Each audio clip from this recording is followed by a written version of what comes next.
Hebu fikiria nchi ambayo imeishi kwa miaka mingi chini ya vikwazo vya kiuchumi, imewekewa vikwazo kwenye mfumo wa fedha, biashara kimataifa imekuwa ngumu.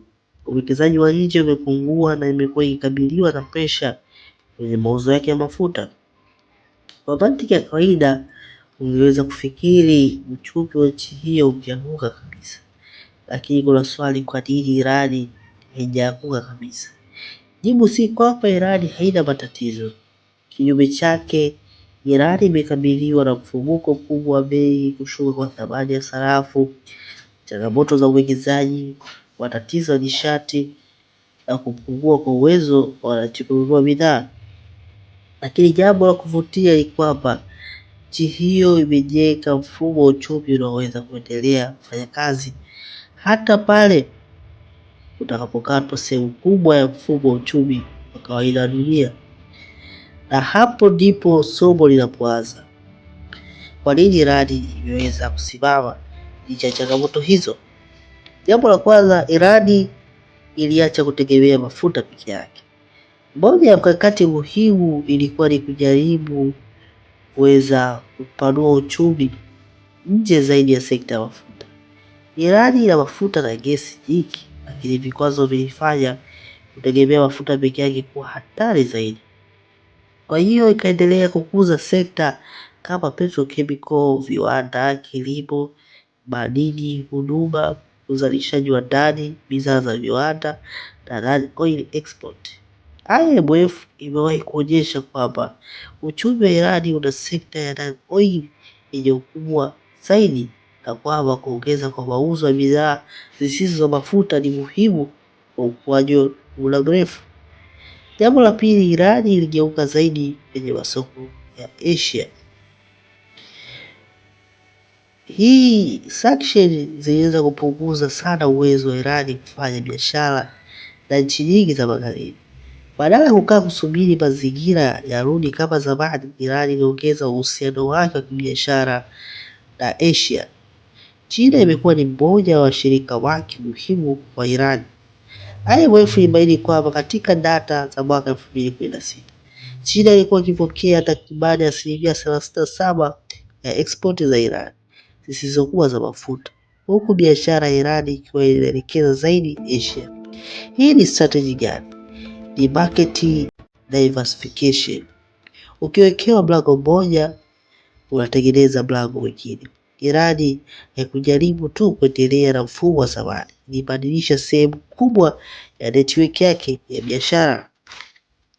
Jambo jingine, walijenga uwezo wa uzalishaji wa ndani.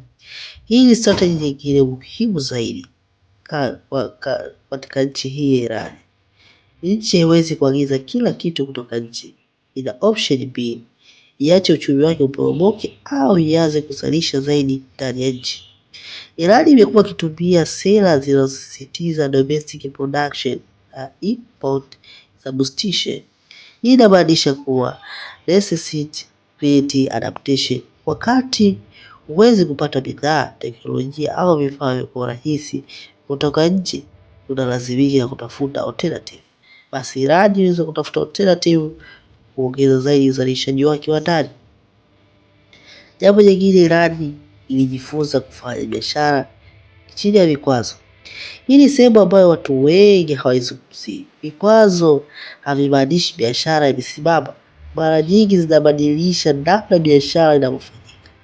Iran imekuwa ikitumia network za biashara, intermediate na washirika wa kimataifa ili kuendeleza kupata masoko ya bidhaa. Hii ndio sababu ya sanctions zimeongeza gharama za kufanya biashara, lakini hazijaweza kufuta kabisa biashara nchini Iran. World Bank imeonyesha kwamba sanctions zimeongeza transaction cost, kuzuia technology transfer na foreign investment za biashara, lakini Iran iliweza kubadilisha mfumo huo na biashara zake nyingi kuelekea Asia. Jambo lingine, Iran iliweza mafuta bado ni silaha muhimu zaidi ya kiuchumi. Hapa kuna contradiction ya kuvutia. Iran imejaribu kupunguza utegemezi wa mafuta, lakini bado mafuta ni sehemu muhimu zaidi. Kwa nini? Kwa sababu Iran ina resource ambayo dunia bado inahitaji. Hivyo hata chini ya research uwezo wa kuuza mafuta kwa kiwango kinachobadilisha kulingana na mazingira umeendelea kuwa chanzo cha foreign currency. Licha ya vikwazo, lakini bado Iran imekuwa ikiendelea kuuza mafuta kuweza kujipatia foreign currency. Iran ina soko kubwa zaidi la ndani. Hii ni advantage ambayo nchi ndogo hazina. Iran ina idadi kubwa ya watu na market ya ndani.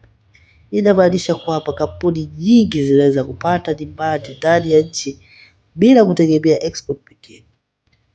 Kwa uchumi, domestic demand inaweza kuwa buffer wakati international trade inapopungua.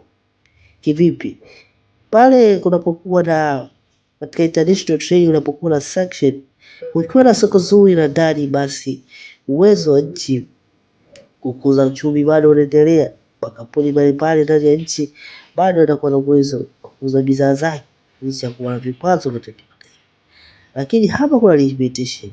Soko kubwa la ndani halitoshi tu kama wananchi hawana purchasing power kutokana na expectation market, hiyo inakuwa bado pia ni dhaifu.